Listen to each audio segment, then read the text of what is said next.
تو راستے زندگی گزارنے کے دو ہیں، ایک ہے نیکوکاری کا راستہ، ایک ہے بدکاری کا راستہ، منمانی کا راستہ۔ اگر آپ غور کریں تو آج کے دور میں منمانی کی زندگی گزارنے والے بہت زیادہ، اور ہر حال میں اللہ کی مان کے چلنے والے بہت تھوڑے۔ نتیجہ کیا ہے؟ مسائل حل نہیں ہو رہے، پریشانیاں بڑھتی جا رہی ہیں، ادھر ذلت ادھر ذلت، ادھر پریشانی ادھر پریشانی۔ اس کی وجہ یہ ہے کہ ہم نے اپنے آپ کو اللہ کی سرپرستی میں دیا ہی نہیں ہے۔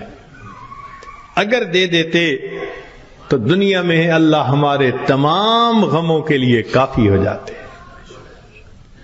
ہماری مثال تو وہ ہے کہ کوئی بلینر انسان ہو اور اس کا بندہ چپڑاسی کی نوکری کے لیے درخواست دیتا پھرے، تو ہر بندہ کہے گا یار تمہارا باپ تو بلینر ہے اور تم پی این کی جاب کے لیے درخواست دے رہے ہو، سویپر کی جاب کے لیے، یہ کیا؟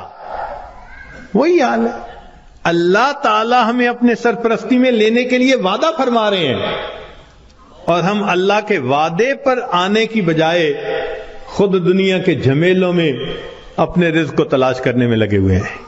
یاد رکھیے گا، اللہ فرما برداروں کو بھی رزق دیتا ہے، اللہ نافرمانوں کو بھی رزق دیتا ہے۔ اللہ تعالیٰ فرما برداروں کو بھی رزق دیتا ہے اور اللہ تعالیٰ نافرمانوں کو بھی رزق دیتا ہے، مگر فرق ہے۔ ایک ہوتا ہے کہ آپ نے پرندے کو پنجرے سے نکالا اور پیالے کے اندر دانے ڈال کے اس کے سامنے رکھ دیا، اب وہ اسی پیالے میں سے کھا رہے آرام مزے سے۔ یا آپ نے پنجرے سے مرغی کو نکالا اور یوں دانے پھینک دیے تو وہ دانے چگ رہی ہے مگر دانے اس کو مل رہے ہیں۔ یہ ہے اللہ فرما برداروں کو رزق دیتا ہے، کسی کا ایک ہی جگہ، کسی کا ٹریولنگ کے ساتھ، ادھر بزنس ادھر امپورٹ ادھر ایکسپورٹ، مگر اللہ تعالیٰ رزق دیتا ہے ان کو۔ یہ رزق ملتا ہے فرما برداروں کو۔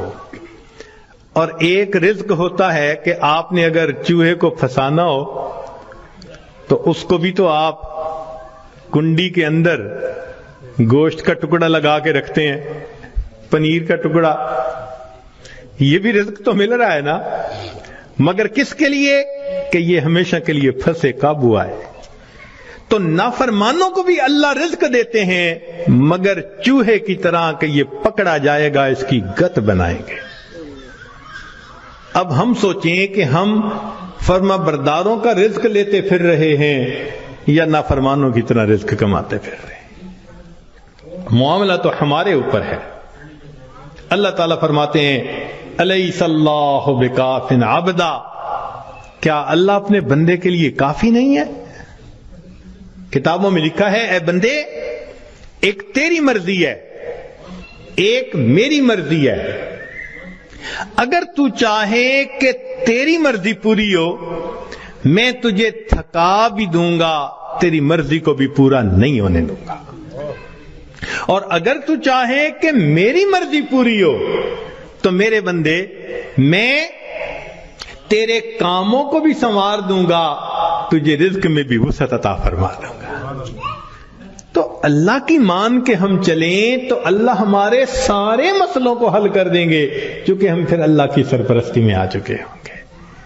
اللہ تعالیٰ قرآن مجید میں فرماتے ہیں وعد اللہ الذین آمنوا منکم وعملوا الصالحات لیستخلفنہم فی الارض، اجتماعی طور پر نیکوکار بن کر زندگی گزارنے والوں کے لیے اللہ کا وعدہ ہے، فرماتے ہیں میں تمہیں زمین کے اندر خلافت عطا کروں گا، وَلَيُمَكِّنَنَّ دِينَهُمُ الَّذِي ارْتَضَىٰ لَهُمْ وَلَيُبَدِّلُنَّهُمْ خَوْفَهُمْ أَمْنًا، اور اللہ ان کے خوف کو امن میں بدل دیتے ہیں۔ پھر اللہ تو وعدہ فرما رہے ہیں، وعد اللہ، اللہ کا وعدہ ہے۔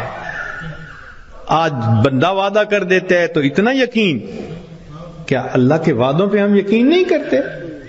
تو ہمارے زندگی کی کامیابی کا ایک ہی طریقہ ہے کہ ہم اللہ کے وعدے پر بھروسہ کر کے عہد کریں کہ اللہ آج کے بعد ہم نے نافرمانی نہیں کرنی۔ اب سوال پیدا ہوتا ہے کہ ہم صالحین میں شمار کیسے ہو سکتے ہیں؟ بہت آسان ہے، ذہن سے گناہ کے ارادے کو ختم کر دیجئے، ذہن سے گناہ کے ارادے کو ختم کر دیجئے۔ اللہ میں نے آپ کے کسی حکم کی نافرمانی نہیں کرنی، اور جو کر چکا میں توبہ کر رہا ہوں۔ تو پہلا قدم کہ آئندہ گناہ کی نیت کو ذہن سے نکال دینا، اور دوسرا کہ اگر پھر گناہ ہو جائے تو پھر توبہ کرنا۔ بس یہ دو کام کر لیجئے۔ ایک، ابھی اسی وقت پچھلے تمام گناہوں سے سچی توبہ کی نیت کر کے عہد دل میں کر، اللہ آئندہ میں آپ کی مان کے چلوں گا، ہر کام آپ کے نبی علیہ السلام کی سنت کے مطابق کروں گا، دین کے مطابق کروں گا، شریعت کے مطابق کروں گا، من مانی نہیں کروں گا۔ اور اگر بالفرض پھر گناہ ہو جائے تو پھر توبہ کرے۔ جو ایسا کرے گا وہ نیکوکاروں میں شمار ہوگا اور وہ اللہ کی سرپرستی میں آ جائے گا۔ اور جب تک ہم اللہ کی سرپرستی میں نہیں آئیں گے ہماری پریشانیاں ختم نہیں ہوں گی۔ ہم نے دنیا میں دیکھا ہے پرائی بکری کو کوئی گھاس نہیں ڈالتا۔ ہم نے کلمہ تو پڑھا نا، تو لیبل تو لگ گیا نا کہ یہ مسلمان ہیں۔ اب اگر اللہ کے در سے بھی کچھ نہ ملے تو کسی اور در سے کیا ملے گا؟ بلکہ ہم نے تو دیکھا ہے کہ جس کتے کے گلے میں پٹے کا نشان ہو نا، اس کو ہر کوئی دھتکار دیتا ہے، جائے اپنے مالک کے دروازے سے کھائے۔ بالکل ہمارا یہی حال ہے، جدھر رخ کرتے ہیں ہمیں دھتکارا جاتا ہے، جاؤ اپنے رب سے مانگو جا کے۔ اور رب سے مانگنے کے لیے نیک ہم بن نہیں رہے، تو ہمارے پاس کوئی دوسری آپشن نہیں سوائے اس کے کہ زندگیوں کو بدلیں، نیکی پہ آئیں، اللہ تعالی ہمیں اپنی سرپرستی میں لے لیں، پھر اللہ تعالی ہمارے الٹے کاموں کو بھی سیدھا کر دیں گے، ہماری پریشانیوں کو اللہ ختم فرما دیں گے۔ زندگی گزارنے کا اس سے بہتر کوئی دوسرا